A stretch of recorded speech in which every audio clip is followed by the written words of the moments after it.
Hey there guys, welcome back to the channel. In today's video, I'm going to show you how to increase the timing on your Templar 250. Now again, this modification kind of applies to a wide range of China motors. Basically what you're doing is you're going to be installing a new timing key on here. I'll have to show you a picture. This piece is kind of small.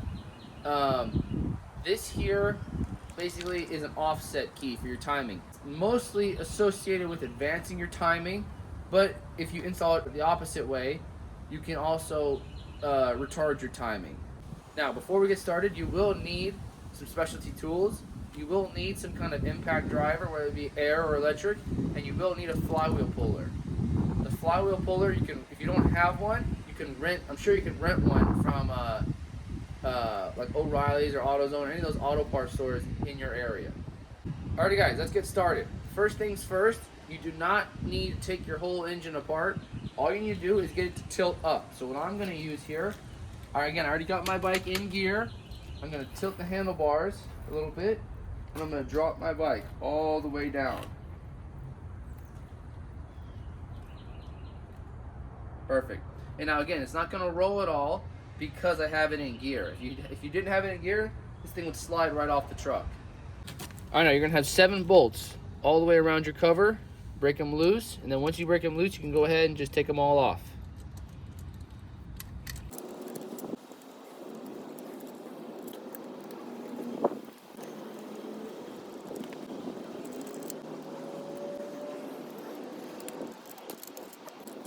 Alright, now with all of our bolts out, except this one here is kind of hard to get. I can't get it out. I'm going to take these 3 out of this starter gear here. Sometimes there'll be an extra bolt behind this starter cover that holds this plate on. I'm going to go ahead and just pop this all loose here.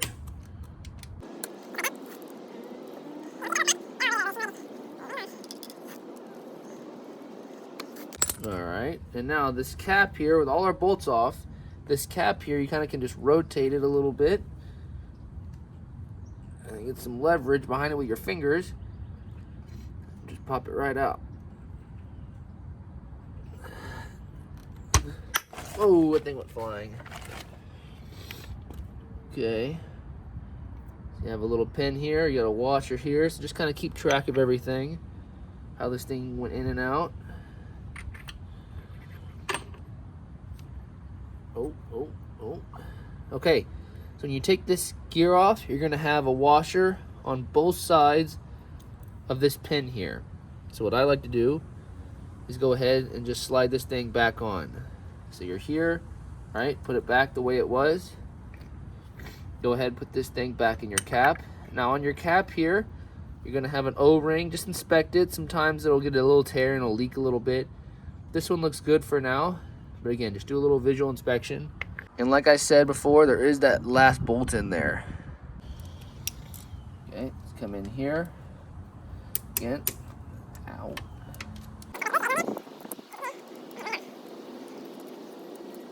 So with all our bolts out now, you're going to be fighting the magnet from the flywheel, as well as you're going to be fighting an O-ring sealing your starter to the case here. So you don't want to be like super violent with it, but like if you had a mallet or something like that, you can hit it a little bit, just trying to kind of, break it loose from the case. Again, you're fighting multiple things at the same time. So, and boom, just like that. And look at that, our gasket is perfect, which is really nice. If it was torn or whatever, that would suck. But came right out. I'm gonna go ahead and take this little shield bolt that's by your sprocket, hold on a little brass or gold piece. That way I can let this stator kind of sit a little bit away.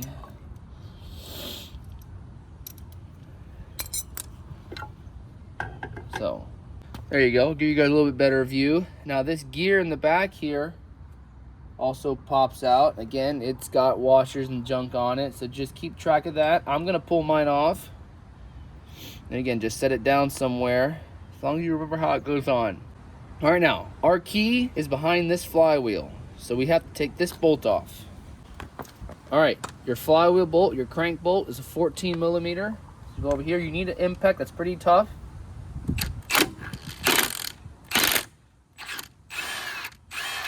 hit it a few times, bolt will come right out. So there's your bolt, right? Hit it with the 14 millimeter. You're gonna need an impact. You're not gonna be able to get that off, I don't think, with a socket wrench. But now it comes time for our puller here. All right, now, so this is our puller. Basically what you're supposed to do is get these little teeth here, up here and behind this flywheel. Oh, I got it in a bind. Okay. Here, behind this flywheel.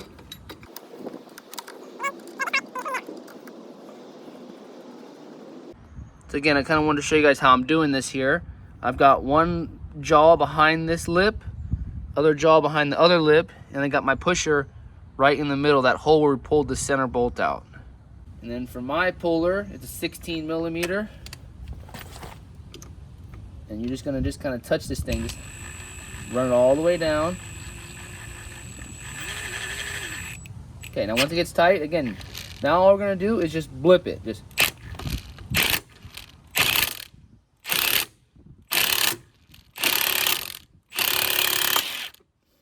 like that, just popped out. Again, you're gonna need some kind of heavy, you're gonna need an impact or something along those lines to get this out of here. And now, this thing, puller comes off, and there goes your flywheel. And then you're also gonna have a gear in the back here. This is what your starter uses to turn it over. And I'll show you guys how that works.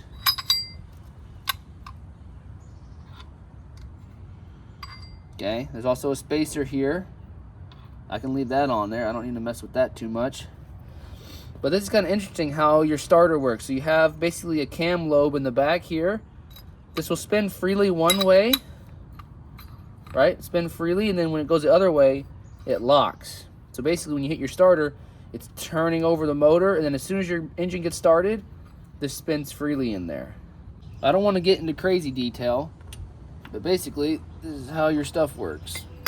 So basically, this is what your starter is doing. Your starter turns this gear, which turns this gear, which turns your gear on the back of your flywheel. So all of these basically work in sync with each other. So it's kind of cool how they did all that.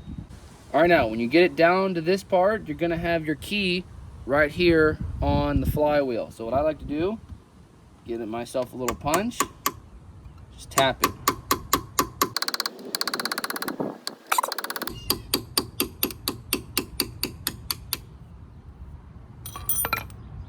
And there you go. All right, now with our new key, this part is so small and tiny. I'm probably gonna just post pictures of it here when I'm talking about it, but you'll see on this key, there's like a little slit on the right side. So like the key kind of continues off to the left here. You want this slit to be to the right, right? So when your motor's running, your flywheel is turning counterclockwise, so it's turning to the left in here. So you want this piece here, you kind of want this flat top piece to be to the left. So the lower part, I don't know if it's hard to see it or not, this lower part here wants to be on the right side, and this high part wants to be on the left side. All right, now reinstalling our key here. Your little spacer needs to go in first. Your little gear here needs to go in next. So this gear slides right over, just slide all the way down. And then you're gonna have your key. And again, you gotta install your key correctly. Gonna push it down in there a little bit. And again, it'll sit kind of high. This should be a pretty tight fit. So if it is, that's a good thing. Just go ahead and give it a couple of taps. Make sure to seat it all the way down in there. And again, if you get it wrong, you can always just use a little punch. And now it goes on your flywheel. And now from here, go ahead and put your bolt on. Sometimes it'll be too far out. You got to hit it with a mallet. Other times you can go ahead and just put your bolt right in. Just depends on how many threads you can catch when you first do this. So on your gears here, you have a taller gear and a shorter gear. The taller gear goes in first. So go ahead, slide that in there, match that up. All right, now with all of our pieces back on, we need to torque this bolt down to 54 foot-pounds of torque. So we got a torque wrench as well here. I'm gonna go all the way up, turn this thing. Now, a way to hold this gear on is you're gonna slide a bolt in here. while you're trying to torque this down. Now that's going to do is kind of just pinch everything. So you might have to kind of do it two-handed here real quick.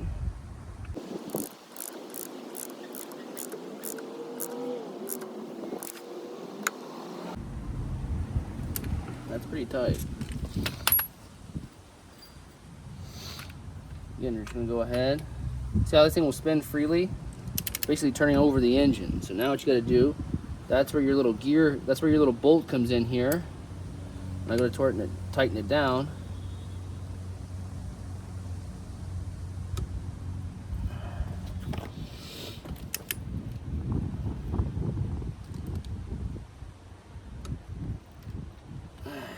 Dang.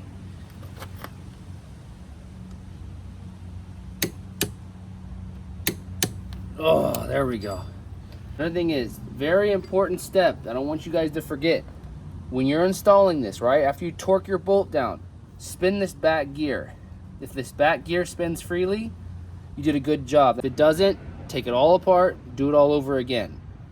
But since we're good, go ahead and reinstall my gear. Alrighty guys, and that is it. That is pretty much our install. Now, just gotta put everything else back together. First things first, inspect your gasket here. This gasket looks really, really good. So we're gonna go ahead and just slap this thing back on. So, go ahead. Now it is gonna get kind of sucked in because of the magnet. Just try to line everything up as best you can before doing that.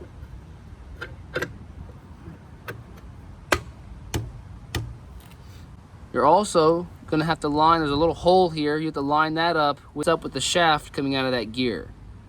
And obviously the starter portion up here also needs to line up, but that's pretty easy. But this thing, once you get it somewhat straight, it'll basically just suck it straight in.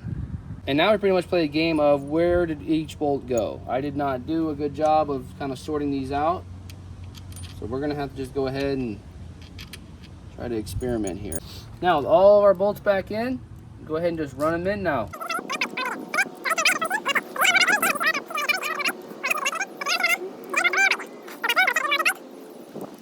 All right, now we have to put our starter gears back in. So basically what you do is you want to slide this in here. Once this gear thing is fully seated, go ahead, put your cap back on. Now this cap's gonna go on only one way, so it's hard to mess this part up. And again, inspect your O-ring on this cap. Mine looks really good. So again, I'm gonna go in here, make sure these lines are centered up, and just give it a little tap here.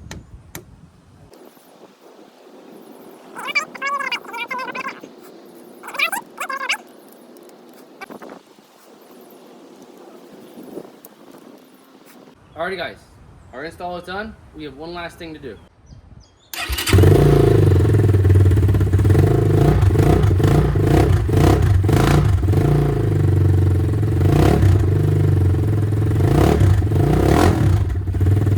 Alrighty guys, perfect. Bike starts before our modification and bike starts after our modification. That's always a good sign. That way you know you did something right. Alrighty guys, well, that's going to wrap up today's video. If you have any questions at all about this, please feel free to leave them down below. Again, this is just a $15 easy part install. I need to still go ride this bike and see if I can really feel a difference with this timing key or not, or if it's all just, you know, whatever. But most of the time, putting a little bit of timing in these bikes are a huge, you can feel a big difference, and it's only for 15 bucks. Alright guys, if you liked today's video, don't forget to like, comment, subscribe, and I'll catch you in the next one.